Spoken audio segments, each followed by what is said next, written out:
Good evening and welcome to the Coach's Box. Ray Halbrook with Live Stream STL here. We are on second show tonight here. We had Main Street Sports earlier about 6 o'clock, so if you haven't checked that out, go back to the Live Stream STL page there on Facebook and check it out. We interviewed the third place Jefferson Blue Jays, third place in state, and so check that out. And you can also check our website, livestreamstl.tkdssports.com. We have a different-looking Chris Miller here. Chris, how you doing? I'm doing great. Just got back. I'm doing great. Just got back from the farm. Cut some hay today. Worked some cattle down there.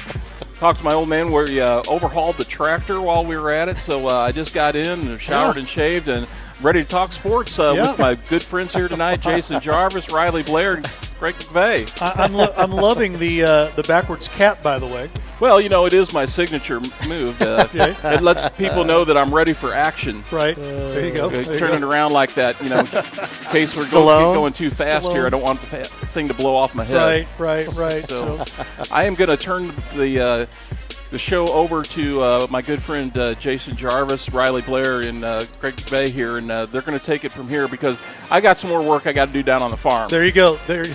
So, Jeff Whitener closing out Main Street Sports and passing it over here to Coach Jason Jarvis. It sounds like Dad, Chris Miller, had some honeydews today. We've already gotten some feedback on that. Josh Spool says, "Hey, the new Chris Miller is better." I agree. You know what? I couldn't believe how polite the Chris Miller we just heard was. I know. What in the world? I'm not used to polite Chris Miller, or even a smiling and a happy Chris Miller. We are calling this episode Hay Fever because that's where Chris is at, out there cutting the hay. And, good for him, man. So, you know. That's tough work, man. Hey, it's not easy. 4/5.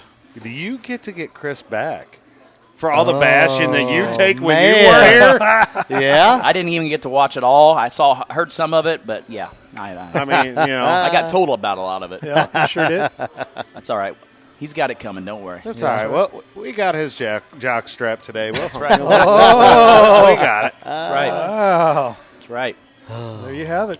Man. I'm hungry, by the Hope way. I don't miss anytime soon. I had to go coach some basketball games tonight, so I haven't ate dinner yet, so apologize if the salsa and chips is in front League of me night? here. Yeah, it was How's league night? It was a good night. Good night. You know, we had we played 2 freshman, sophomore games, and then 2 JV games, and then 2 varsity games. He's got like 8,000 teams I was gonna out say, there. we got, He's got, you know, hey, 35 girls. I mean, you know. that's the way you do it. You got to give kids a playing Walk in the time door. It's and kind of like the clown car, you know, where the clowns get out of the car. It's like they open the door for the keep on coming. Look at keep all on these coming. herky girl basketball players. They just keep coming out of the car. That's right. That's right. You know, we had a good night tonight. You know, we had a decent amount of kids should show up and got some quality minutes in. And So I'll ask you this question. We'll set this up here. This is gonna You've be got great. 40. You've got 40 kids, 50 kids. Well, no, I'm saying, how do you, as a coach? We'll just start this out. How do you, as a coach, make sure that everybody gets the playing time? You evaluate what you want to do in a situation where you have so many kids because. You know, we've had years, I know I've had years where it's like, man, I hope we get 7. That way we have somebody to sub. Or, you know, or if somebody gets hurt or, hey, somebody rolls an ankle, now we're playing with 4. So how do you know, on the other end of that spectrum, what do you do as a coach or what do you do as a staff to make sure that at the end of the day, it's summertime, everybody's getting an opportunity to play? well, you know, that's one of the reasons why we had 3 teams out there to be able to mix some of the minutes up and to get everybody playing time. And we sub in every 3 minutes. So we have a 3-minute rotation where we play 5 girls in, 5 girls out every 3 minutes. Now, we do mix the teams up, you know, in the first half to the second half of each game and try to get different looks with different kids just to try to see who gels well together, who plays well together, who does some right things, and moves kids into different positions. You know, Now, we've They didn't quite have 36 there today. I I'm know, exaggerating a little bit. He probably had around 20 total or something. 25, you know, 25 probably. 25 probably. But That's good, though. it's fun to watch them yeah. wheel in kids in and out. And Well, you know, I mean, because that's kind of the similar thing that I've always done in summer about 3-minute spurts here. So as a kid, hey, I got 3 minutes to go hard, go all out. I know I'm going to get a sub here. I know somebody else is coming in. And it just, hey, go play fast, go play free, play loose, all that. Or if you want to try and execute offensively, if you're trying to work on something, put something in over summertime, it gives you an opportunity to do that. We're definitely, it's fun to be able to just let the kids play a little bit and get them a little bit of freedom, and to make them understand that it's okay to be uncomfortable. And that's kind of been my motto this summer is we need to be uncomfortable in the summer because that's the way you grow. And so I've told the kids, don't be afraid to make mistakes. Be uncomfortable in the situation and learn from it and figure it out. So because if you're comfortable all the time in the summertime, you're really not getting any better. If you're doing consistently the same thing over and over and over again, you're really not improving and getting better. So, we take a lot of consideration with that. And then, we've been focusing a little bit on transition this summer to being able to run some transition and get kids to learn their different spots in transition. Different lanes and all that. Yeah, so we've done been big focus of part of it, and then just getting up and down. I mean, we want to run. We want those kids to get up and down and to focus on those kind of things. And so I think that's kind of the reasons why we have so many kids out there. We can able to do that, and like you said, you're telling the kid, hey, you got 3 minutes. Give everything you got for those 3 minutes. Work as hard as you can. Go up and down as fast as you can. And because in 3 minutes, nonstop clock, you're getting ready to get a sub. Right. So now that's kind of the reason why we do that is gets the kid used to, one, getting in shape, two, learning how to play fast and hard for a certain amount of time. Right. And when they get in shape, then that 3 minutes turns into 6 or 7 or 8 because they're in shape and they can handle that. So, it's good. It's good to see. Jarvis, what you got there, buddy? Well, I got It's a little solid. Brothers Pizza without the crust because I'm almost 40 pounds down now. So Attaboy. Nice. Attaboy. I didn't have time to eat either. Hey, Had summer school, and then I've been enjoying I watched Jill play in 4 straight basketball games out there at Hillsboro. So Nice. it is fun to go out there. I feel like I live out there. I'll be out there again Wednesday. Yeah. And, our philosophy of summer is try to get as many kids involved as you can. I mean, some nights, like Wednesday, it gets a little scary for me if I'm going to have enough for the JV and the varsity league because we play at the same time. We're at different places. Yeah. And I think I've so far we've been good and had enough kids. And it's just fun getting out there. I've told a lot of kids, hey, I'm not going to yell at you about shooting. I'm not going to yell at you about things like that. I want you to go out here and work on things that you need to get better or you need to add to your game. Right. If a kid doesn't shoot from the outside or hasn't much, that's something maybe they need to add to their game. Let's work on that. I'd agree. So let me ask you this. As head coaches here, when you do a summer shootout or summer league right now, do you want it more structured in terms of, hey, we want to run specific sets, we want to run specific defenses, or do you want it more up and down, freelance a little bit because you want to try and maybe emphasize some skill? And I'll add this.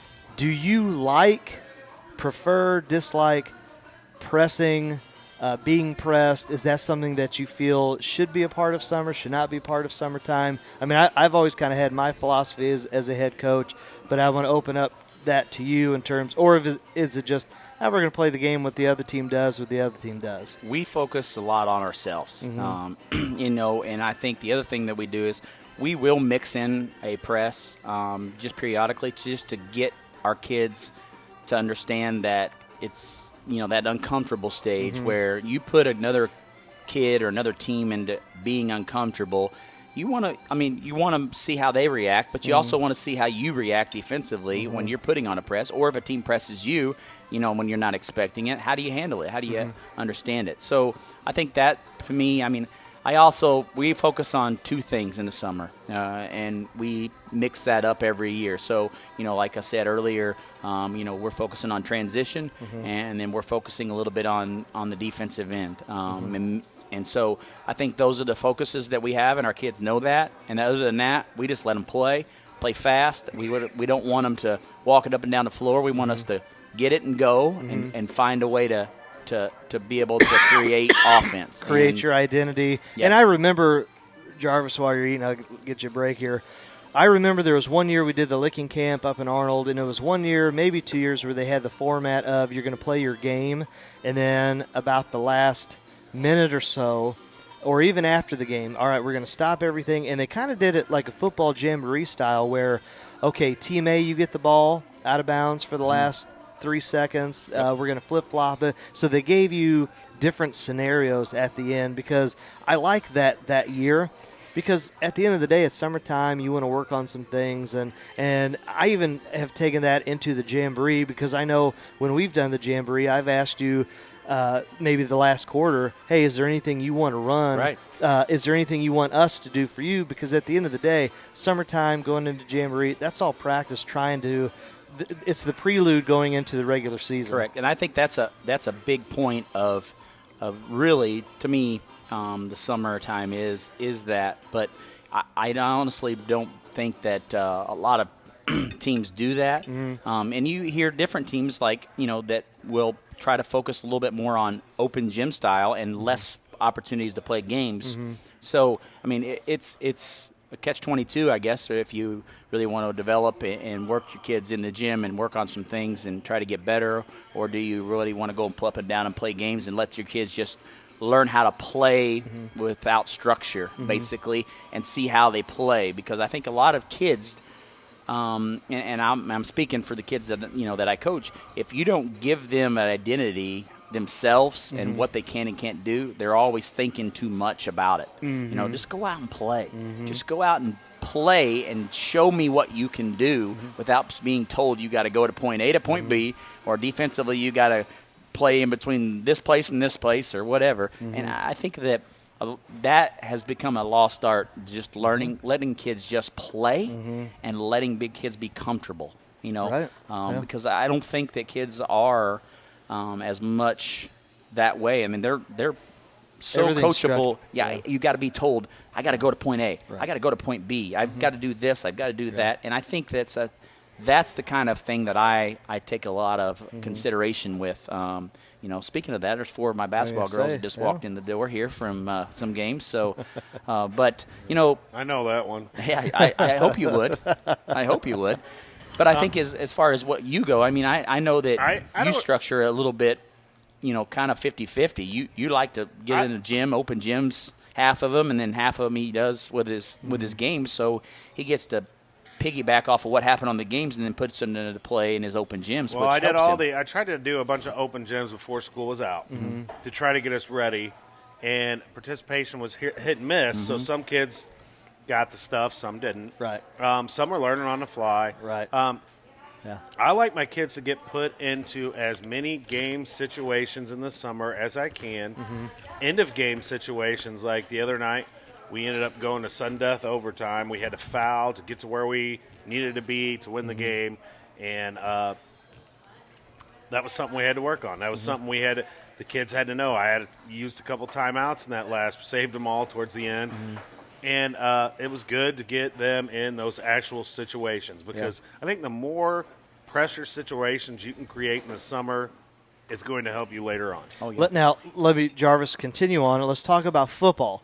Let's talk about because right now I know you've got contact camps. People are going to team schools, programs. They're going to contact camps. You have your 7-on-7 leagues.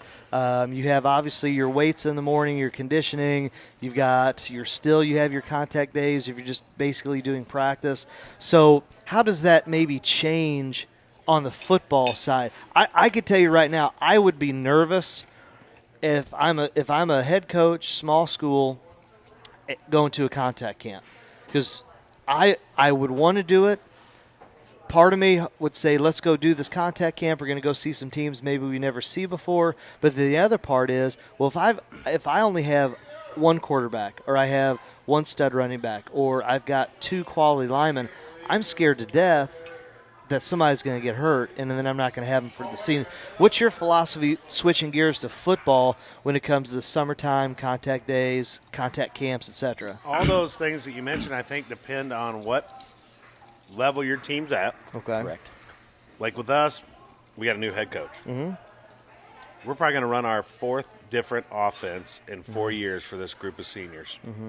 Probably not a good idea for us to go to a contact camp right now. Right. All right, so we need to probably concentrate on doing some things on our own.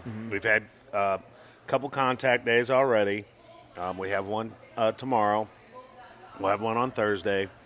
I don't think we're going to the contact camp. I think we're keeping it all local. Having 2 contact days a week here on out, I think through June. Maybe it may be a little – I might be off. I don't have the schedule right in front of me. If you're a more experienced team running the same offense you've been running for 3 or 4 years, same defense, same coaches, you maybe feel more confident to go. I was at Crystal where there's some couple years that we were confident enough to go, and one of those years we went up to Central Methodist, where my alma mater, we went there like 3 years in a row. But I'd been there for a while. Ridgeway had been there as the head coach. We had both our systems in, and kids knew what we were going to do. Right. And that third year that we went up there to Central Methodist, and I might be wrong, third or fourth year, whatever it was, we finally beat Crothersville, and we put it on them up there. And that helped us later on. We saw them in the playoffs, and we actually beat them that year. Gave the kids and the that kids mental had confidence. that mental confidence. They're like, oh, we can beat can. this. We can do this. Yep. And so I just think it depends. I mean, it varies from coach to coach. And at a small school, it's kind of hard. If you're limited in linemen, like I think we're limited in linemen right now. We're working to try to find some diamond in the rough there. And if you know you only have 5 – we have 5 returners starting for sure, hopefully. My son was like the 6th man on the offensive line last year, and then he ended up playing wide receiver.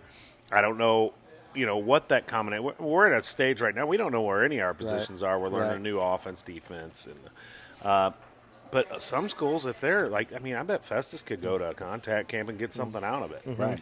What about 7-on-7? Because I know from the high school perspective, offenses kind of become opened up. They like to go to spread. Now, they still might run some option out of it, but you see more spread teams. I think, the traditional, whether it's wing T or the flex or whatever it is, you've got our 7 that's going to pound the rock 90% of the time, 95%. I think Hillsboro still does that. Outside of that, I can't think of too many local area team. Farmington's going to run the snot out of the ball. Do you like 7-on-7? Is it beneficial? Because I don't know. Back in the day, this is long. This is first second year teacher and coach and all that, being a part of it. I looked at it as, okay, we're running routes, but you know what? Are we getting anything out of it? Because there's no contact. It's not in pads. It's not necessarily live. I don't know how I want to answer this with the new coach. Okay, well, then maybe taking over. No, but I'm going to answer it. Okay, just say in general. Well, is it still even a thing? In general, I hate 7-on-7.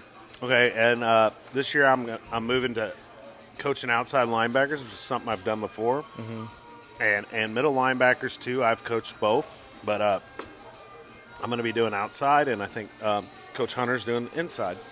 And my problem with 7-on-7, first thing these kids are doing, they're going backwards instead of forwards. What do you want a linebacker to do?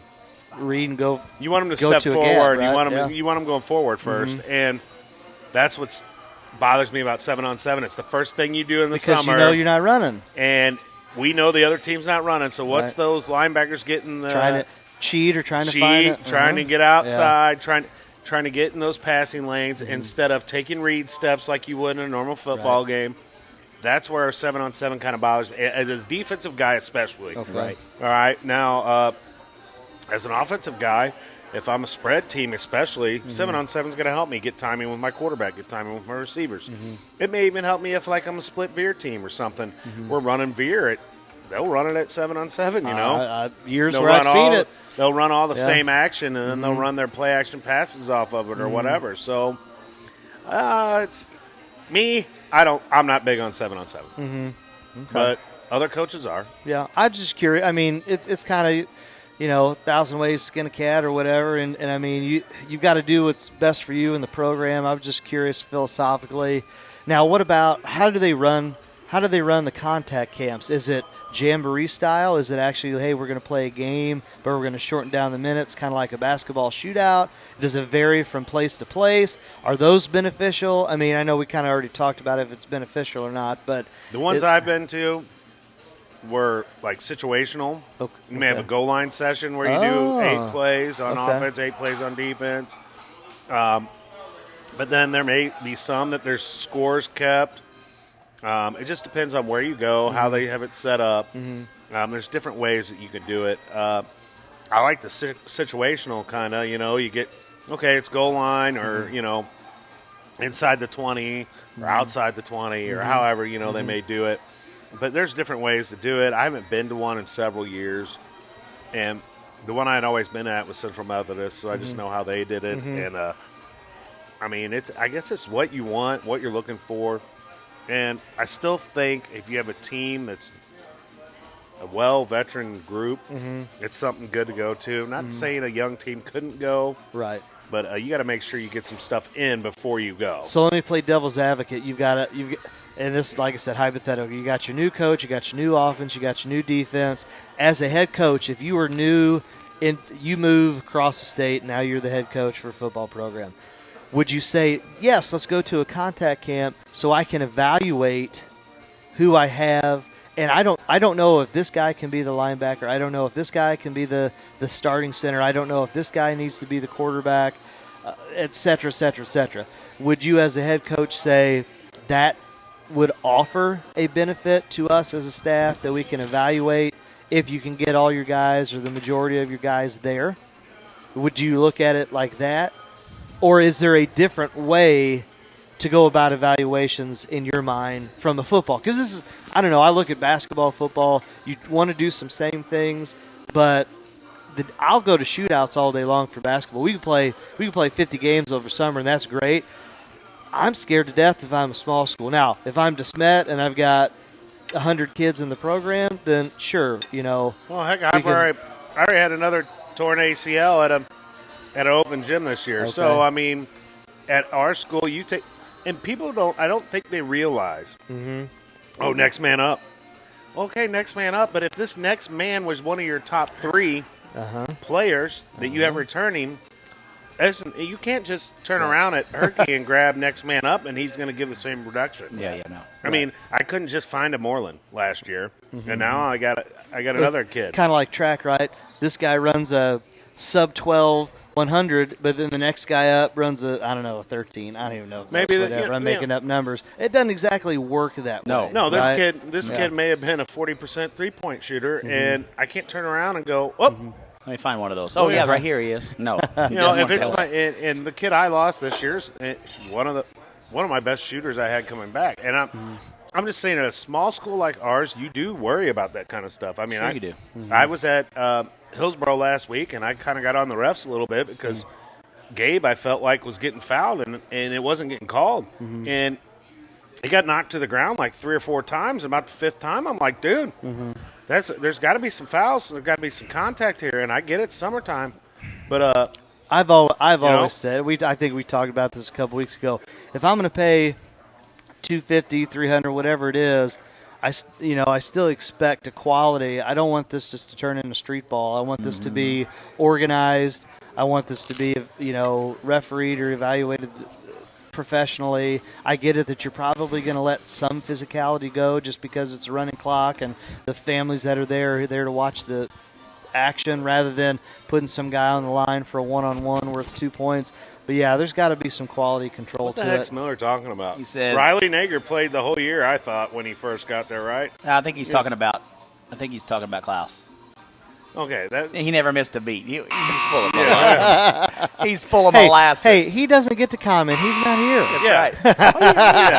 Why am I even reading this? Yeah. He's got speed presence to comment. He's got hay bales to tie or something. I don't know. Something like Figure it out. Well, I think that, and you brought up a really good point about small school, large school kind of thing, and you really worry about that.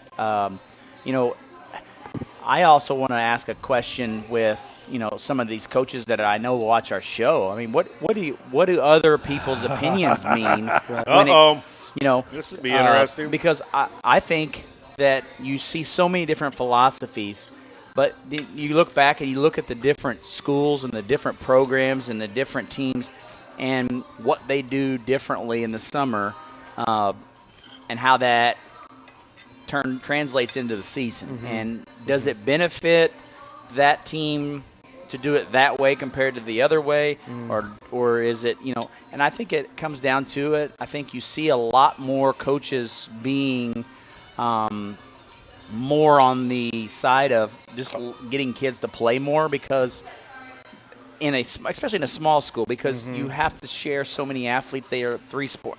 Right. A lot of small schools are three-sport athletes because they have to be to create a teams. Yes. So I think that's kind of to me, that's kind of the philosophy that I feel like I want my kids to play, because they're really not getting a chance to play any other time except for the summer and then during season. So as far as that, if few and far between, you're going to get the AAU guys, you're going to get the gym rats, you're going to get the let's just take it baseball for an example, right?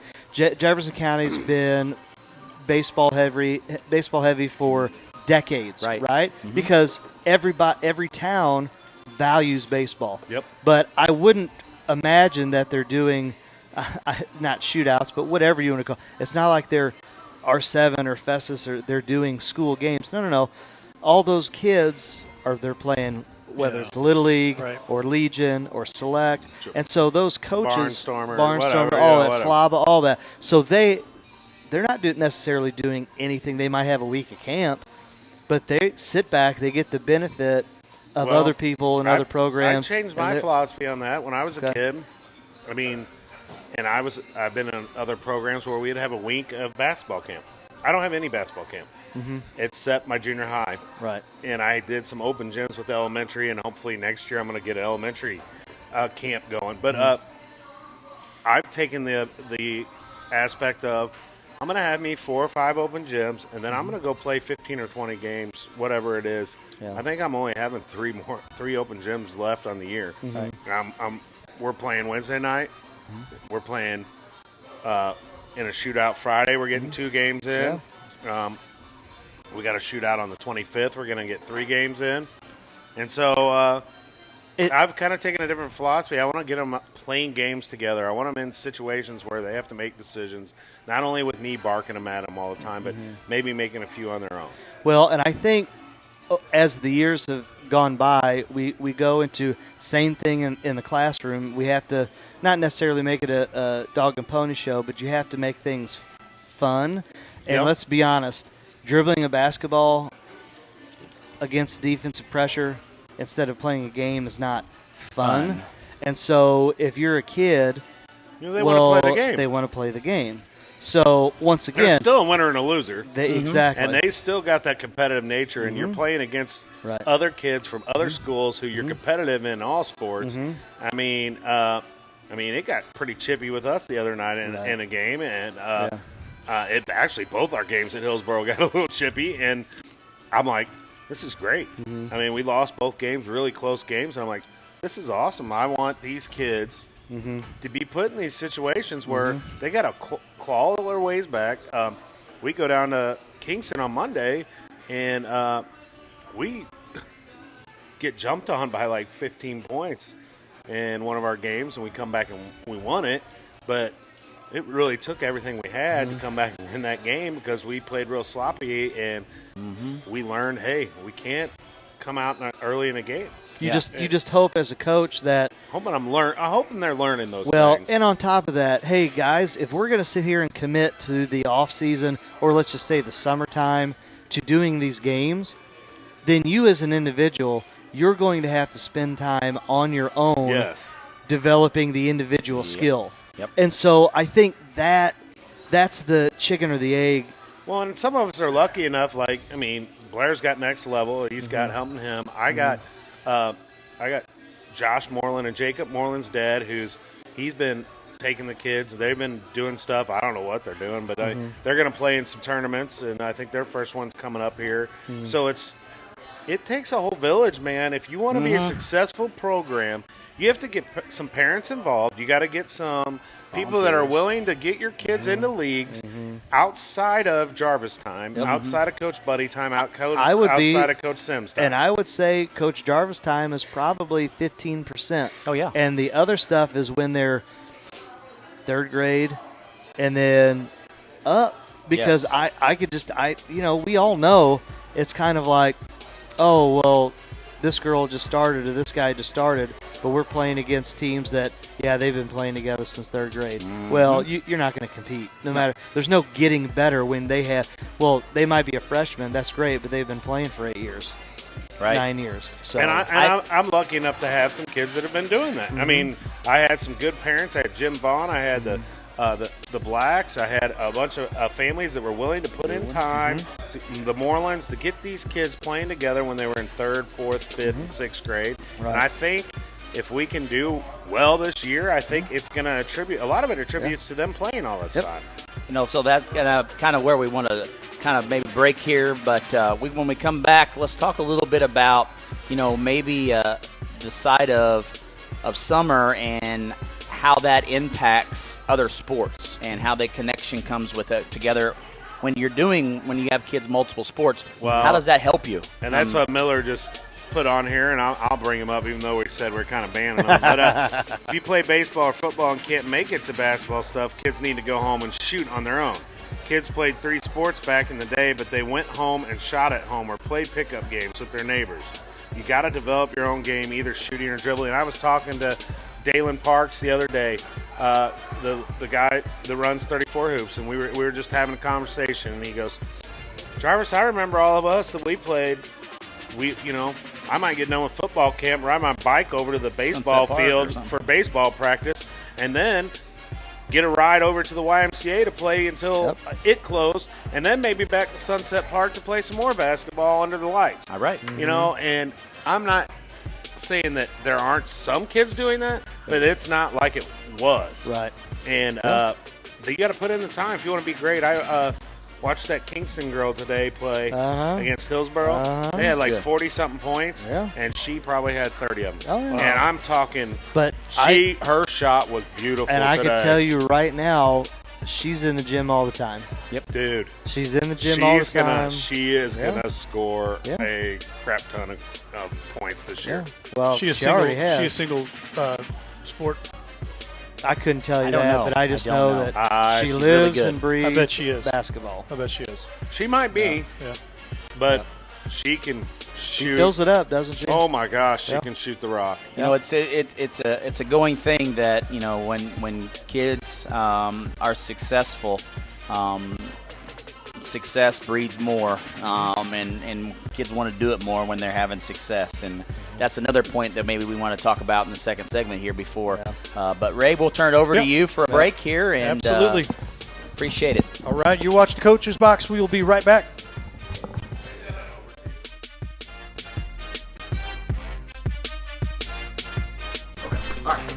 Yep. Hi, I'm Ray Halbrook from Livestream STL. And I'm Zach Bone with Festus Post 253 American Legion Baseball. Yep, no, I don't like that either. Let's go back. Hi, I'm Ray Halbrook with Livestream STL. And I'm Zach Bone with Festus Post 250.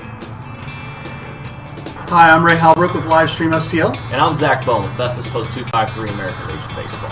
This summer, we're partnering with Livestream STL for a fundraiser that will bring you every game of the 2021 season right here on Livestream STL. If you're interested in signing up, please click the link below. If you're interested in sponsoring one of these games, please contact Livestream. A portion of all proceeds will be donated back to the Festus American Legion Baseball program. We hope to see you out at the ball field and online. Better? Perfect. I like it. I like it a lot.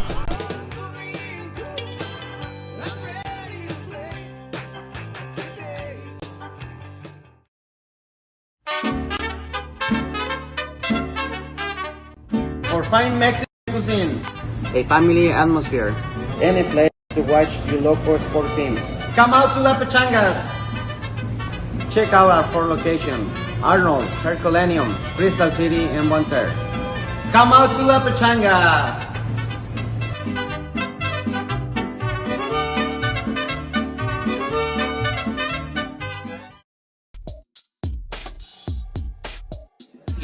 I do this for the love of the kids. I do it for the love of the coaches and the ADs because there's not enough high school coverage in the St. Louis area. There's just not. Once again, I get to keep my relationships with guys like you and a lot of the other great coaches and administrators and former athletes. And that's one of the cool things that we're going to do here too. Is I've been fortunate covering some great great coaches and great kids, but the caravan is. I wasn't letting it die, and sure enough, we're here now, and the reboot is in full effect.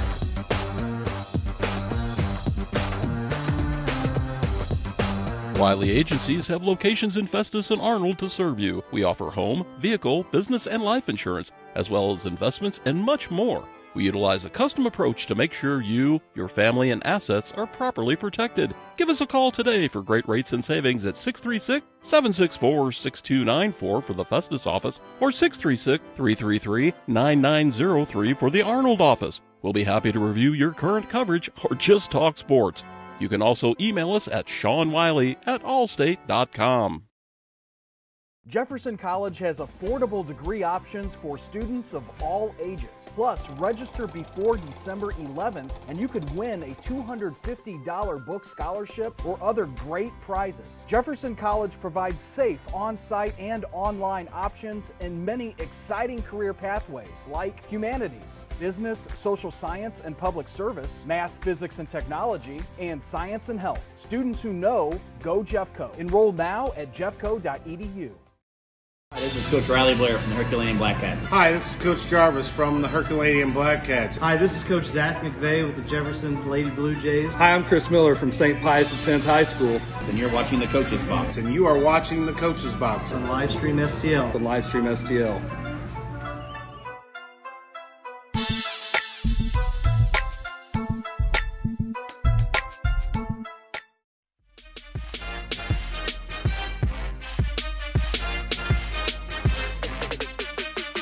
And we are back for our second segment. Don't forget, we got a lot going on this week, and there's stuff on here that I've even left out here.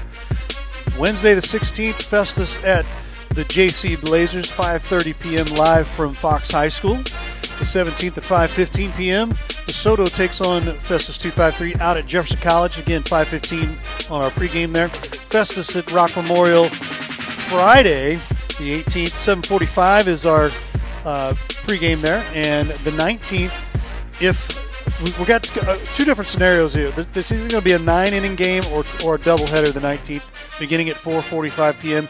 And also, don't forget, we don't have that on there, but we're going to be hosting a car show 10:30 Saturday out at Bada Bing Classics. Vinny Lombardo, great guy out there, and this is a benefit, so we've got some information on that. Scroll down on our Facebook page.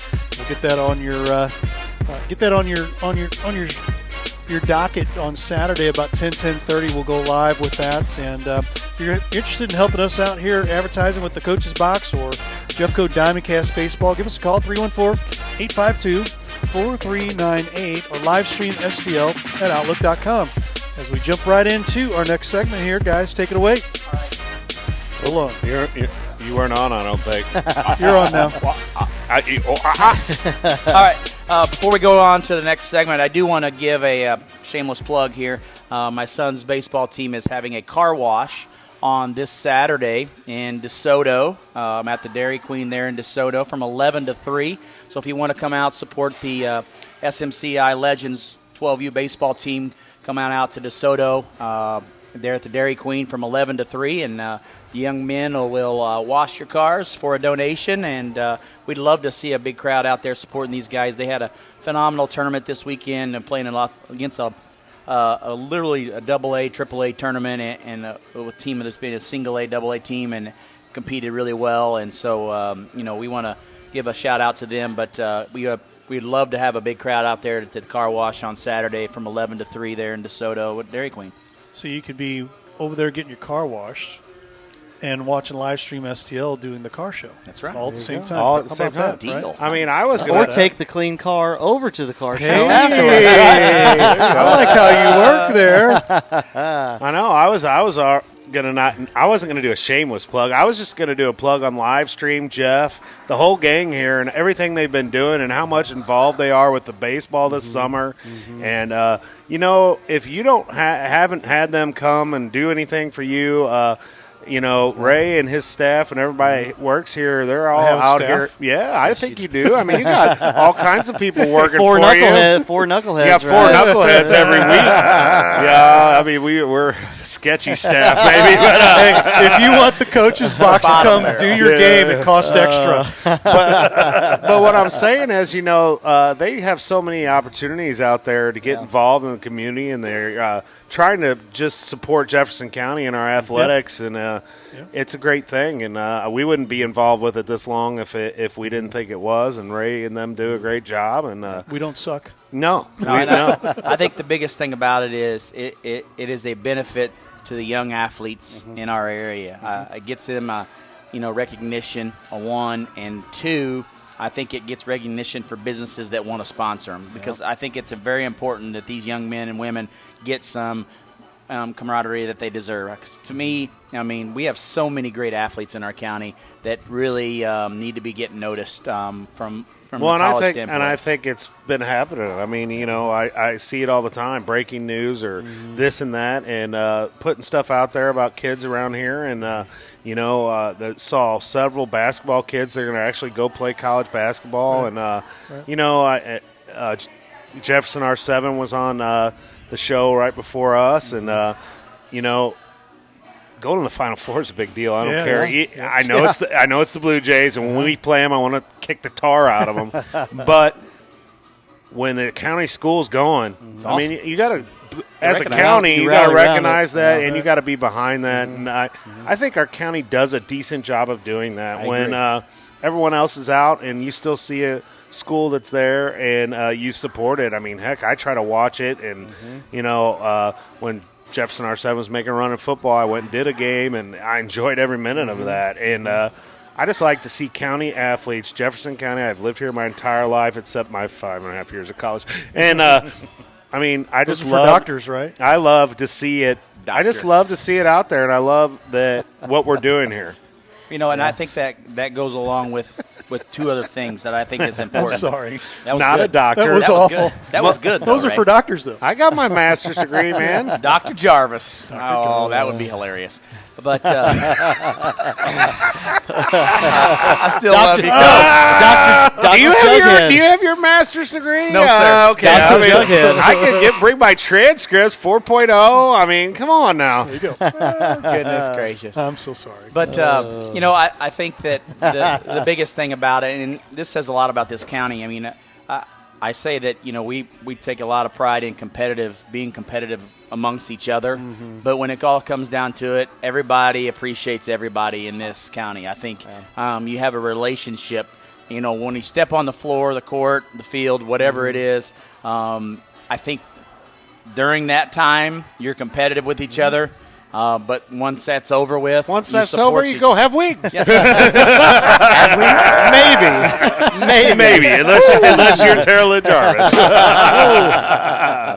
But then you might not have wings. Yeah. You see a lot more of that in this county, I think, than I think most. I mean, I've been, I lived in Southern Illinois for 18 years, and you don't see that camaraderie amongst a county side of it, where I think in this county you have a great relationship among the different schools, and when they're playing each other, now they don't like each other. Right. No. But once that's over with, they can go at the end of the game, shake hands, and be brothers and be friends, and that's what I've been lucky to work at 2 districts in our county, and I've also gotten to be lucky enough that my sons went to 3 different districts in this county. So my sons went to Crystal, he went to Festus, and now he's at Herky. My daughter went to Festus for a while, now is at Herky. Yeah. And they've played on several other teams and little leagues, and I've coached YMCA and all that stuff. And, it just I'm proud to be from Jefferson County. So I get mad at the 105.7 The Point sometimes. They make fun of Jefferson County. I'm like, man, I want to call in and just go bam. So Michelle Gebhardt jumps in and says, I think Jarvis even wore blue to that football It game. was a St. Louis Blues, I think, Was or it? something. Okay. Yeah, it was All blue. right. But I think it was the live stream STL show. Oh, yeah, it was. It was live. stream. Wow. Yeah, and then it got We cold. got you in the live stream I was STL in the Blue? live yeah. I mean, it was a Blue Jay game. They're in the playoffs. Yeah. We're not. I mean, you know. You two get that game together, didn't it? We Yeah, did you the did. Vincent. We did You the did. Vincent No, game. we did the Vincent game. Oh, yeah, that was a fun one. Yeah, that was a good one. Oh, I did the. I forgot about it. I forgot about Ray getting mad. That was a Oh fun my one. gosh, he got mad. That was That was great. a fun one. Woo! Me and Zach were like, oh my did. gosh, I've never seen Ray get like that, man. We need people to check things at the door. Oh, that my night. God. That was interesting. You know, something that I'll take Well, we'll the go back private to that. schools do it different. But Yeah, anyway. We'll go back to that, coaches supporting each other. Coach Tim Winkler, that's the girls basketball coach at Grandview, this weekend we're playing down in Perryville. He's from Perryville, lives in Perryville. He came out and supported my kid and our team this weekend. Stayed out there in 105-degree heat and watched my boy play 2 games. And sat out there in the outfield He's awesome. and watched. Yeah, he's a good dude. And was really supportive of me. And I even offered my family to come when we had a down play for 2.5 hours of sitting in the heat. He said, Try that.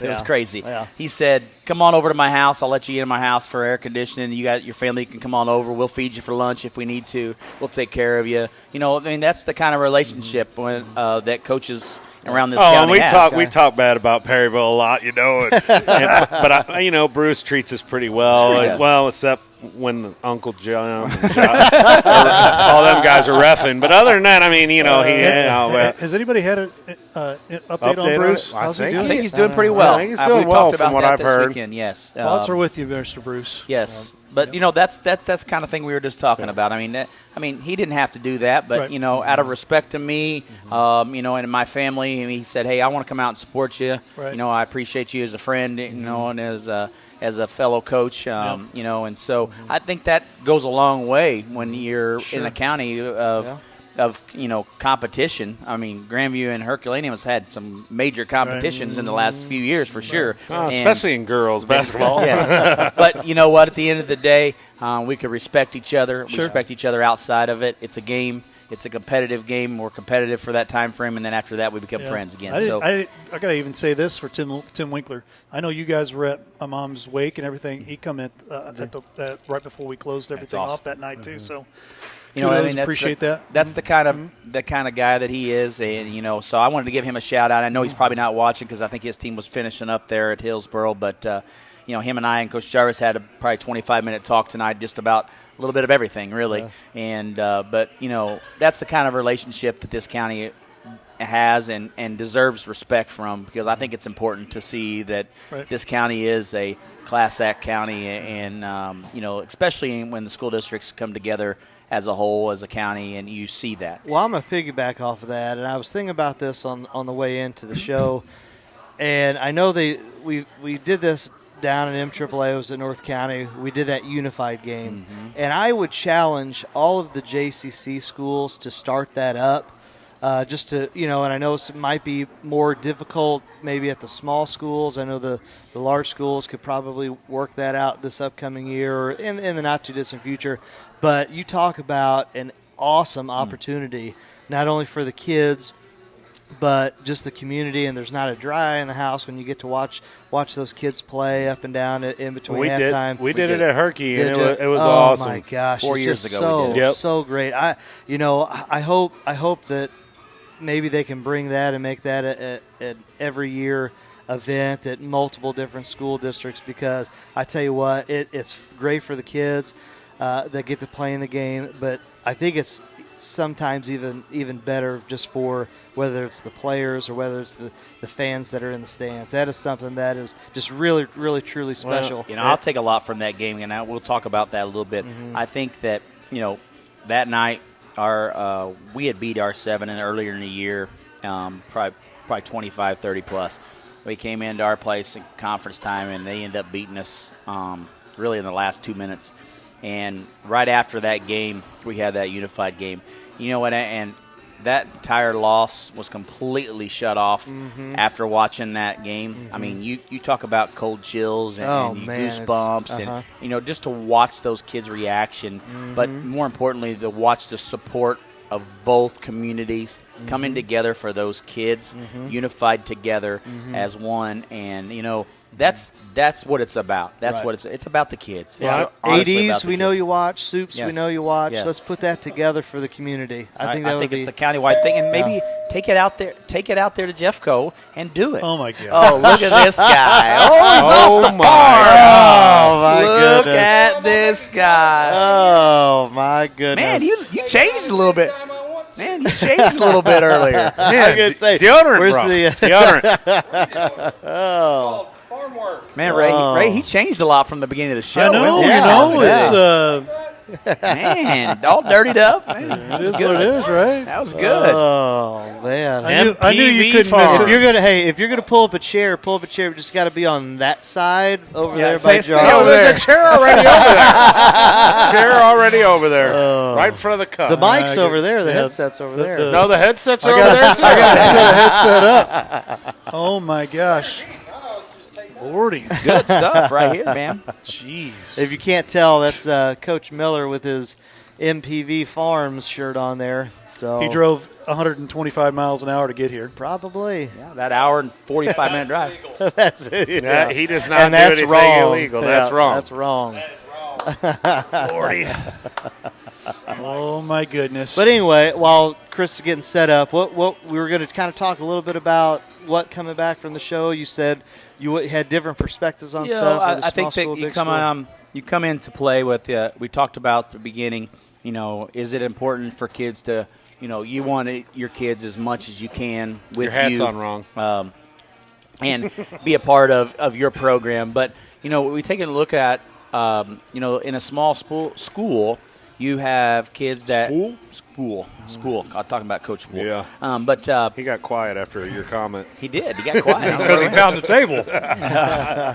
But as far as a small school goes, when you look at these kids, do you think it's as productive? I know we want our kids all the time as much as we can possibly get them. When you have those 25 days, we're going to use them all. Use every bit of it. Every 20 day. days. 20 days, I mean. Sorry. Oh, man, no Sorry. wonder. I was wondering. Used to be 25. But that's how the girls get all over there. I got my calendar for you. I'll show you all the days we use.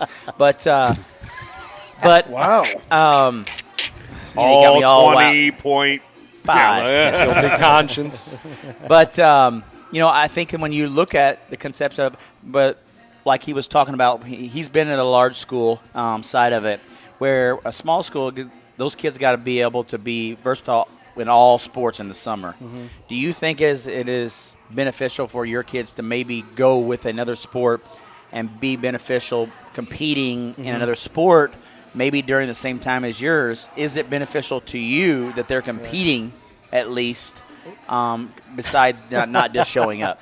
I think that's, to me, is a big point of emphasis. Put that arm down.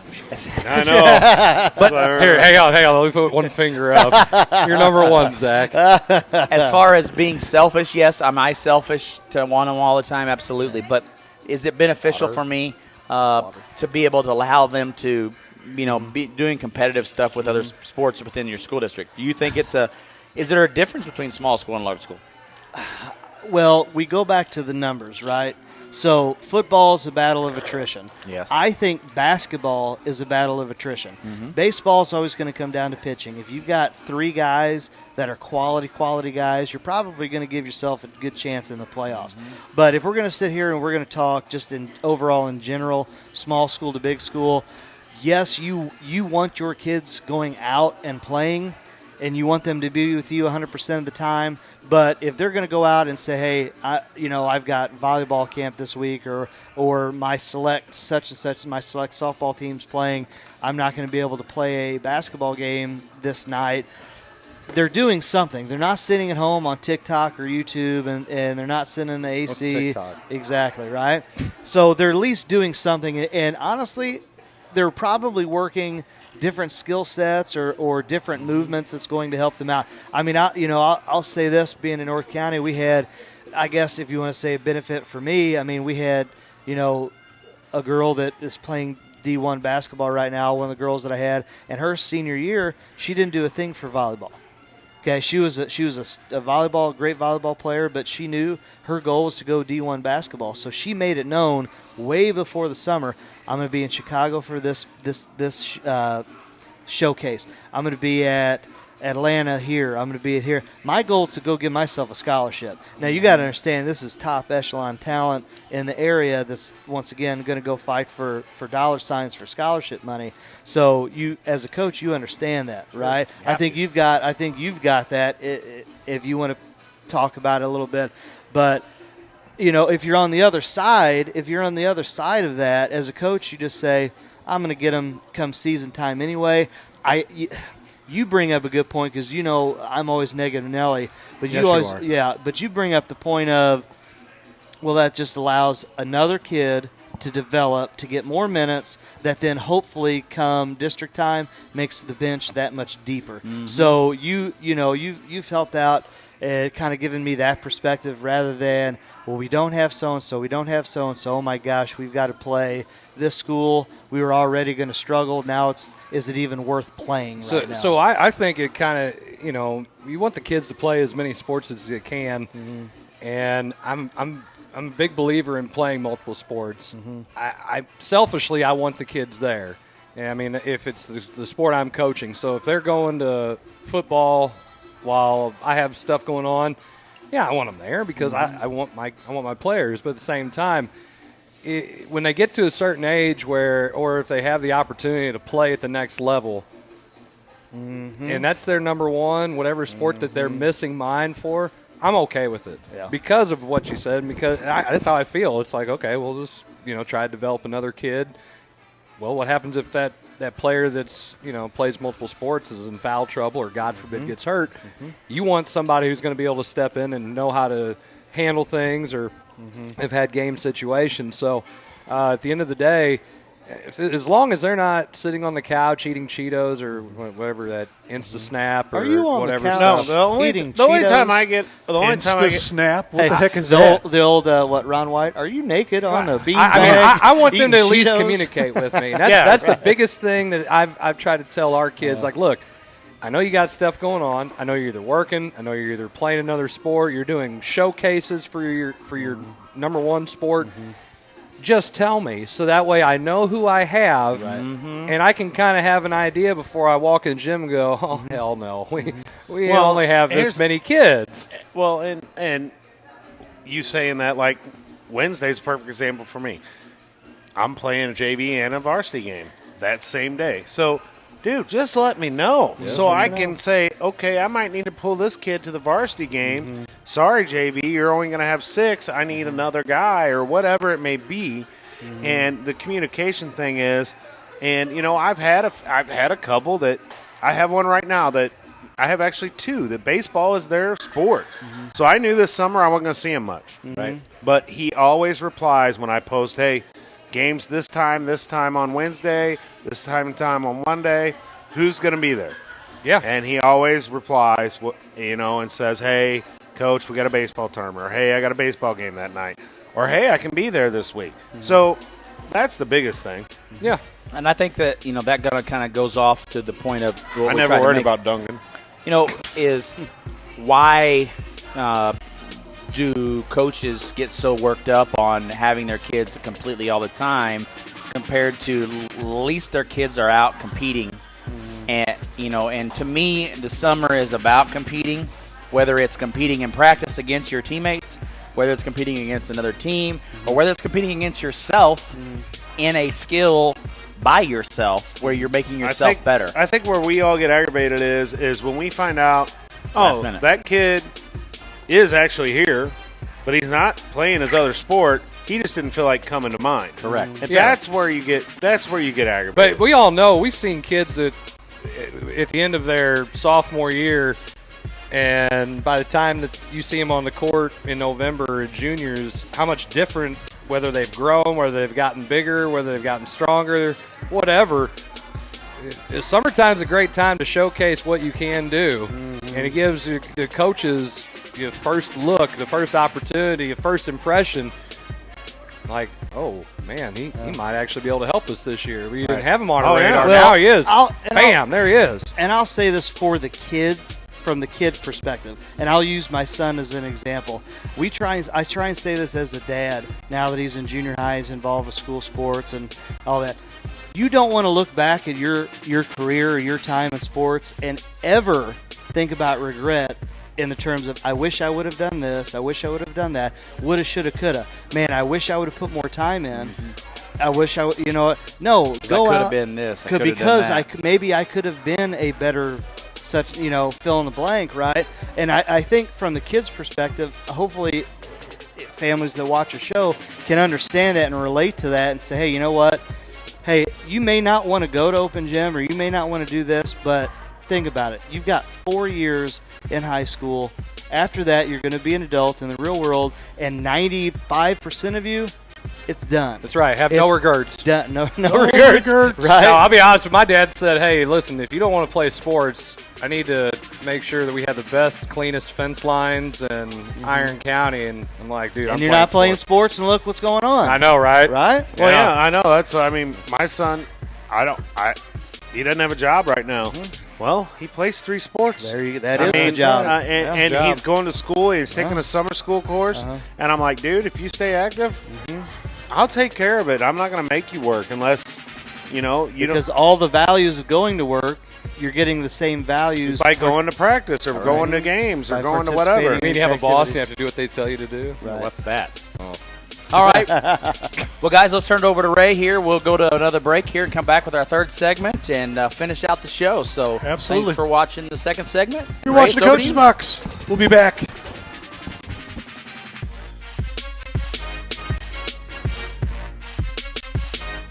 Hi, I'm Ray Halbrook from Livestream STL.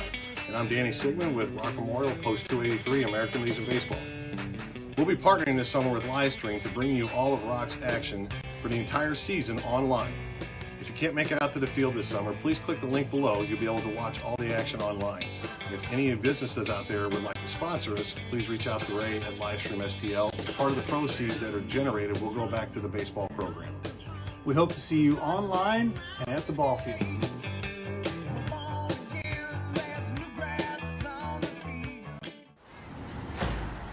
Tell us we can't, and we'll prove you wrong. Knock us down, and we'll get right back up. Call us risk takers, misfits, bad boys. But we know what we want, and it feels like American muscle, looks like advanced engineering, and smells like fresh, cut grass. Bad boy, mow with an attitude.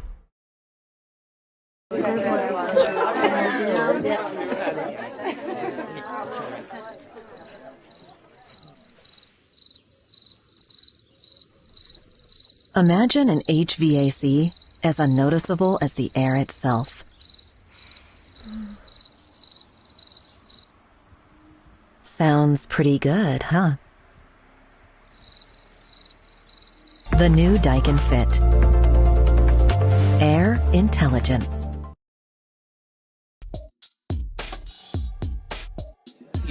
I do this for the love of the kids. I do it for the love of the coaches and the ADs because there's not enough high school coverage in the St. Louis area. There's just not. Once again, I get to keep my relationships with guys like you and a lot of the other great coaches and administrators and former athletes, and that's one of the cool things that we're going to do here too. Is I've been fortunate covering some great great coaches and great kids, but the Caravan is. I wasn't letting it die, and sure enough, we're here now, and the reboot is in full effect.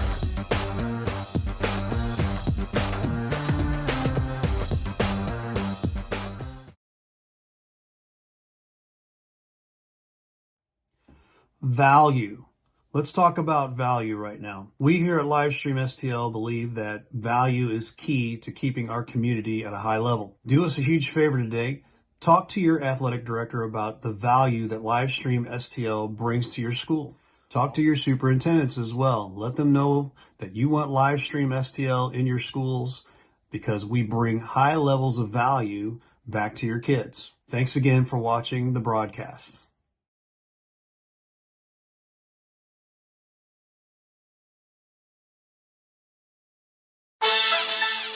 Hey, this is Chris Miller, and you're watching the Coach's Box on Livestream STL, the best sports streaming show there is on Facebook.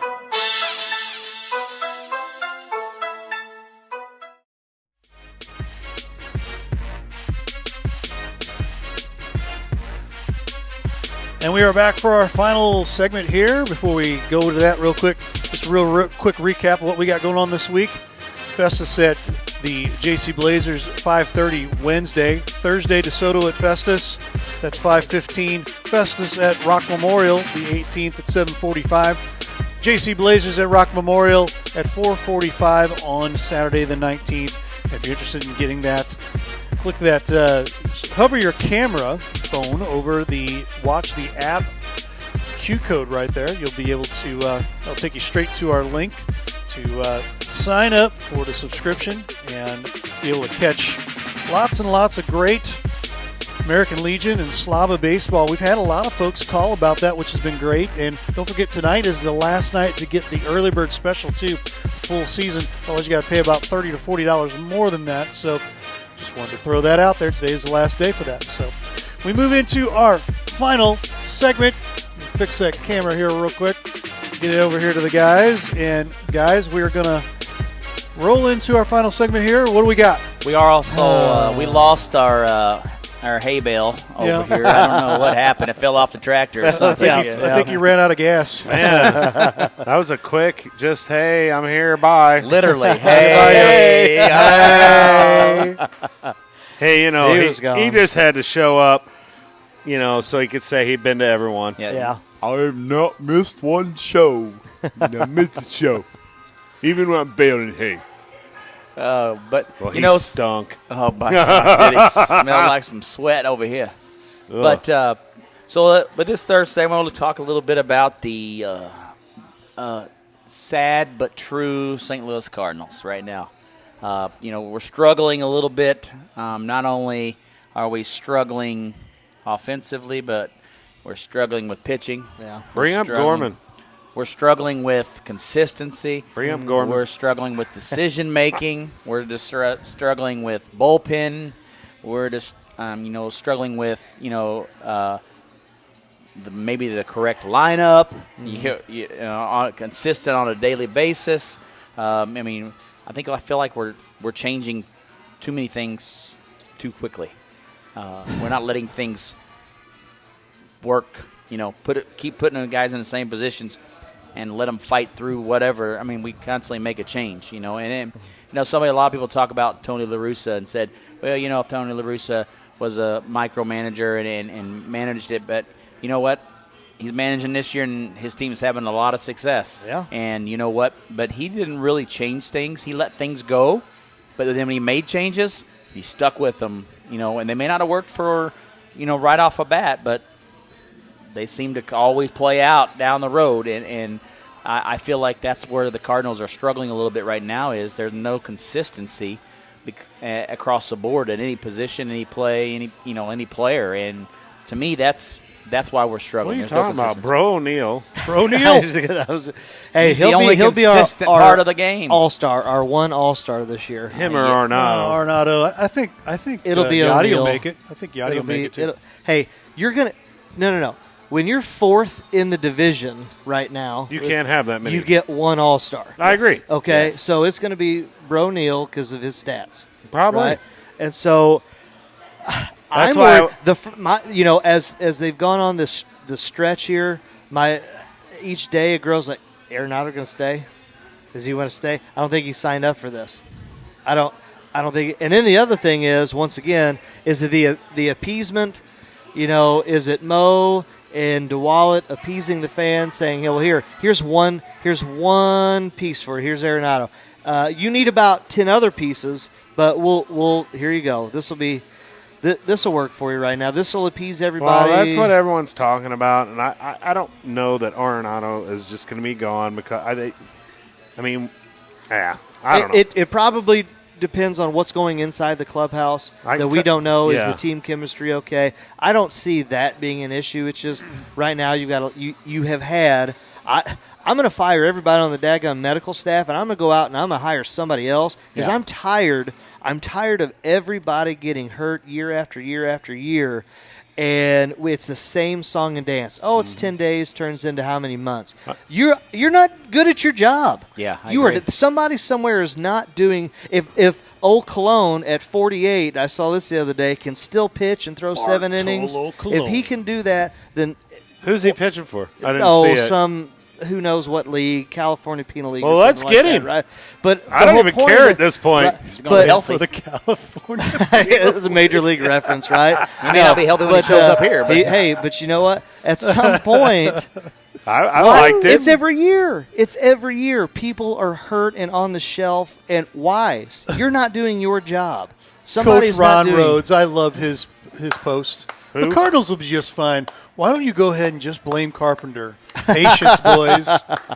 Patience. Who said that? Patience. Coach Ron Rhodes. It's middle of June. Talk about patience. Wait a minute. Okay, so I just had Carpenter pulled up now that he mentioned his name. Well, and Brian Deering asked, is Schilt the right person for this team? He is. And I honestly think he does a good job, but here's what I think that his biggest struggle is I don't know that he knows how to coach these guys out of the slumps, to try to get them to understand the different concepts of how to play through that. I don't know that he's that kind of – I don't think we have that veteran coach on staff anymore. We don't have the lineup, guys. The roster's the roster. What did we hear? Oh, our pitching, our starting pitching, or our pitching's going to be, as deep as it's ever been. Deep, and it's going to be the best pitching staff or one of the best pitching staffs in all of Major League Baseball. Okay, and where have we gone? We've gone from, three?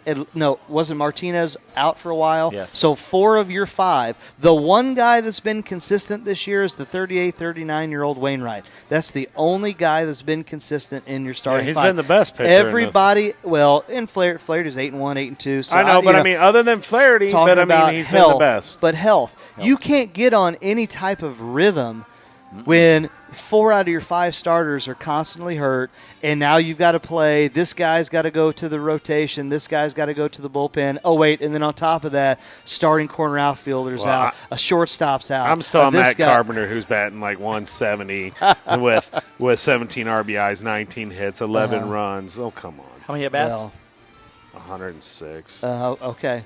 But, to if go I'm back, looking at the right stats. If to talk about your comment about Schilt, his hands are tied when it comes to all these injuries, right? Mm-hmm. It's probably like the Blues and the Blues coach. So he won a Stanley Cup the year before or the 2 years before, then before COVID, and now all the injuries happen. Did he all of a sudden just not become a Stanley Cup coach? Does he not know what he's doing in 2 years? You know what I mean? So it's kind of like hold your horses on Schilt and the coaching. Now, if we want to talk philosophy of are we going to hit and run more, are we going to bunt more, are we going to steal more, then we can have that conversation all day long. They were saying that on ESPN when I was listening to it, that maybe Schilt needs to just take the card and just shake it up, pull him out of a hat. What batting order is? Just make the batting order out of any way, and then also maybe he needs to do hit and runs when they're not supposed to be doing hit and runs, or anything to try to mix it up. And I get it; it's the whole Moneyball analytics thing. But at some point, you know what? If it doesn't work, then you've got to change it up, and you can go to the eyeball test. Well, and I still go back to some of that. our eyeball tests. I mean, okay, like you got Gorman who's just shredding the ball right now in Double-A. Right. That's going to come back to money. That's just going to come back to starting the clock. I know it money. is, and blah blah blah. But what do we? I mean, if we're playing Edmund in right field mainly, right? Aren't we? And we keep playing. It changes. I mean, he's the Swiss Army knife right now. Yeah, right now keep having a Carpenter out there. Right. But some of the things we do are just so I hate them. Well, and I want to go back to the veteran, leadership. Yachty and Waino. But you think as part of a coaching staff, you lost Oquendo. You really lost Willie McGee. You lost guys that are veterans of the game that can kind of coach these guys on some of the different philosophies of how to handle slumps, how to handle situations, of injuries, and what do you do? You don't have a Dave Duncan as your pitching coach now. Well, I'll go back to against Maddox, but I don't know that the relationship is built there because we don't. Without Waino, you don't really have a veteran guy. Right. And Waino is Waino. Waino is as competitive as they come. Hates to lose. But I also believe that he is a firm believer in a voice that some of those guys need more of. And I don't know that we have that on a coaching staff side of it. No, because you got rid of Buddha. And so you have a 1980s ball club roster, but yet you have the 2021 analytical, it's got to be a strikeout or home run. It's not meshing. The philosophies aren't meshing. And so you get rid of Buddha. You want to keep, what is it, Albert or whatever, the hitting coach. You want to keep him, and you're trying to go young and whatever. You can say your reasons why, but I'm still a firm believer of you've got to teach the fundamentals, and you've got to. McGee's still coaching. Yeah, he's still there. Yeah, he's still on. He's not as consistent though. I don't think he's an assistant coach. Pop Warner, third base coach. Stubby Clapp. It just goes back to you got to look at, and this is where we kind of I talked to you about this about hockey because I don't know anything. Are you trying to put a square peg through a round hole with the team that you have and the philosophy of what you're trying to do? You have right now Bro Neal, who's hitting for power, who's doing the philosophy of 2021 Moneyball, right?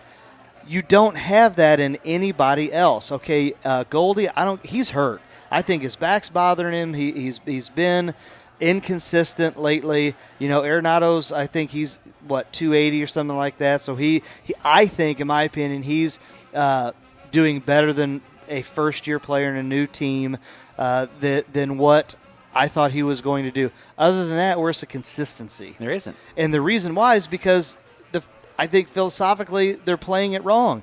You've got to teach. You've got to teach. Lay down a bunt. You've got Bro Neal, you got Bader, and Edmund, three fast guys on your team. Are they stealing? No. Are they bunting? No. Are they learning to hit to the opposite field on a hit and run? Yachty will. We talked about that, but he's almost 40 years old. That's right. You started in a different era. So if it's, once again, definition of insanity. We say this all the time. Definition of insanity. Trying to do the same thing over and over, expecting a different result. It's not working. It's not working. You've got to do something different. On top of, let's just be honest, the pitching right now is not good. No. The pitching situation is definitely not helping them. And I think that here's where the Cardinals are at this point. They were in first place by 4.5 games. And think about that. Now, give Chicago credit. They are playing phenomenal. I agree, 100% agree. And Chicago, I think, was going to be a seller. Yeah. Now, they're going to have to be a buyer, right? Think about it. Bryant's walking, or he's on his walking contract year. Rizzo on his year. Yeah. All these guys, you know what I mean? And now it's like, I'd love to have Rizzo. I think the shortstop. Because they were talking. Yeah, buys. Yeah. But I think the Cardinals are going to have to figure out here. You had a 4.5 game lead, all the way down now to your 6.5. You're like 32 and 33 or whatever it is. You've got a losing record. You're 6 or 6.5 out right now, and at this point, we have to make some kind of move to get a starting pitcher. I don't think they do. I do not think they do. I think they ride out the storm, and here's why. No. Here's why. At the end of the day, and this was either on the radio, this was online, it was somewhere. They had an article. Well, they talk about St. Louis being baseball heaven. People are going to come flock. Now that we can get 100% capacity, people are going to go to the games. At the end of the day, DeWallet only cares about making money. So if people are going to go to the stands, he doesn't care what the roster looks like. He's in the back counting all the money like Scrooge McDuck. That's all that is. So until we as fans say, you're not getting my $200 for a family of 4 to go see the product that you decided to create, you're not getting my money. I wish I had a I've done quack. that. I You wish know I what? had a quack sound effect right. right there. But I honestly, to your point, and that's why I think that the Cardinals have to make a move for starting pitching, because if they get down 10 games, it's hard to come back. Well, they should have made that move a week ago. They don't have. It's not like they haven't Who are you gonna? What move? You're not trading anybody. You're Well, not they're going to trading get rid of some of those young guys. Huh? There's young outfielders. They're going to have to They start. might. They're going to have to start getting rid of some of those young outfielders. Who? Who Well, does you're anyone not- want? I mean, That's what I'm saying. just You're not throwing getting out- rid of. You're not gonna getting have rid to- of anybody. You're going to have to do it. Somebody You're just gonna mentioned get rid of DeYoung and bringing Sosa in as a shortstop. Who's going to pick up DeYoung right now? Nobody wants what him right other now. What other program's going to pick up a guy batting probably not his weight right now that just came off the IL for however many weeks? Yeah, but Nobody's. That's the thing. We can sit here and say make a move all we want. If the only move that we can do right now is to go get guys that are free agents. Well, the only other move we could do. The problem is you're giving up Gorman. That ain't happening. That is not happening. If you're going to make a move, you're going to have to give up Gorman. So you mean to tell me I'm you're going not to trade? telling you to do it. I know, but I'm just saying. But he's saying make a move. You're going to give do up something. Gorman for a rental when you're 6 games, 10 games, 15 games Well, out. if you plan on sign, if you you're- know you're going to sign the third baseman, then I'm fine with it.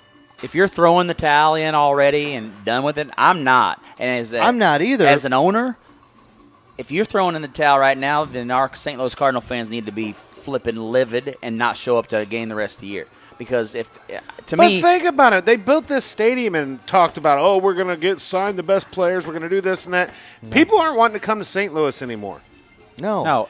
Free agents aren't wanting to come here. Right. I'm tired of coming in last. Oh, we came in a couple bucks short. We came. Oh, bull crap, Wallet. Open it. I think here's the big point of the Cardinals and their organization right now is, and you hit it on the head. St. Louis Cardinal fans will show up, win, lose, or draw, and they will support. Hey, we did that for the Rams. Look what that got us. But go ahead. And so I honestly, too, believe that if they don't go out and make some kind of move here, you're going to start losing these Arenados, Goldschmidts, that are guys that wanted to come here. They heard all about how solid St. Louis was. And I think here's my philosophy on this, and I think it goes back to – I'm going to go back to Albert Pujols. Okay, Albert Pujols left here 10 years ago, had a chance to come back here this year. And wanted to come back here. We did not do it. Even if it was less one than year. $500,000 For 1 year, yeah. Not only would him made a difference, he may not have made a huge impact on the field, but in the dugout, in the stands. I mean, Clubhouse, all you that, start putting that all into play.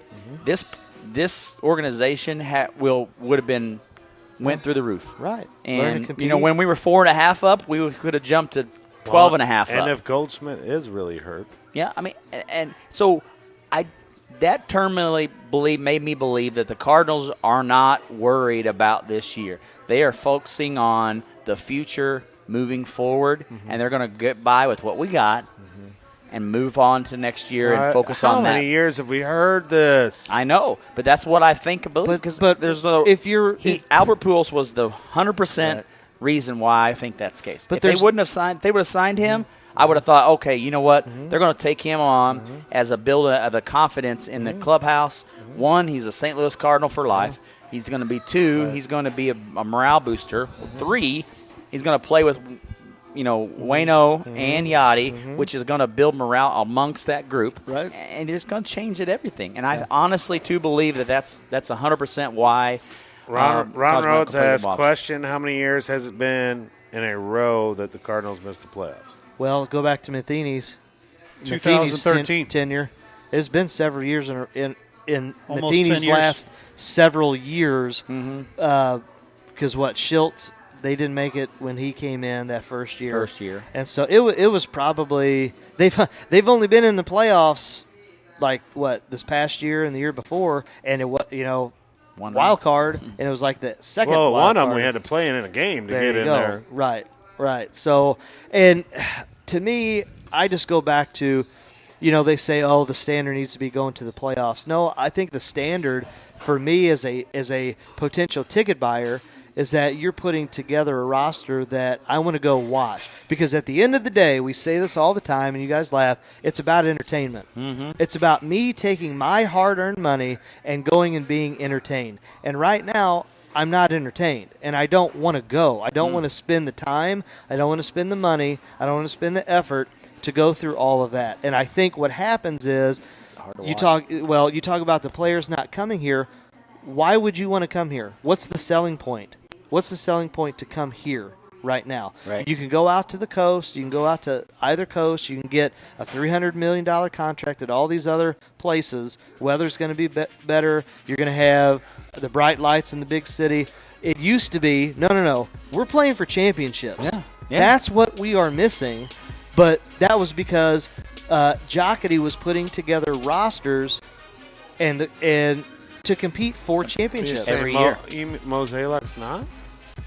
I don't know. I don't know. It doesn't ever seem consistently. He's not general manager. What's that guy's name? Gersh. This right here is not consistently opening up. It's staying a little bit open. I don't want to hear we're a small market or middle market. We're not. No, we are not. No. Okay, no. It's not. You can sit here and say we're in the Midwest and geographically we're a small market team, but no. Right. No. I agree. I just remember when they built the stadium, and it was all this talk about how we were going to compete for multiple championships, and we were going to keep getting the big names and blah blah blah blah blah. We haven't. This is what 2-3 years in a row where we were trying to get a big name. We're trying to get this big name, that big name, and we came up short. And next thing you know, why am I even going to fool with you? Because I know from the past 2-3 years you're going to lowball me.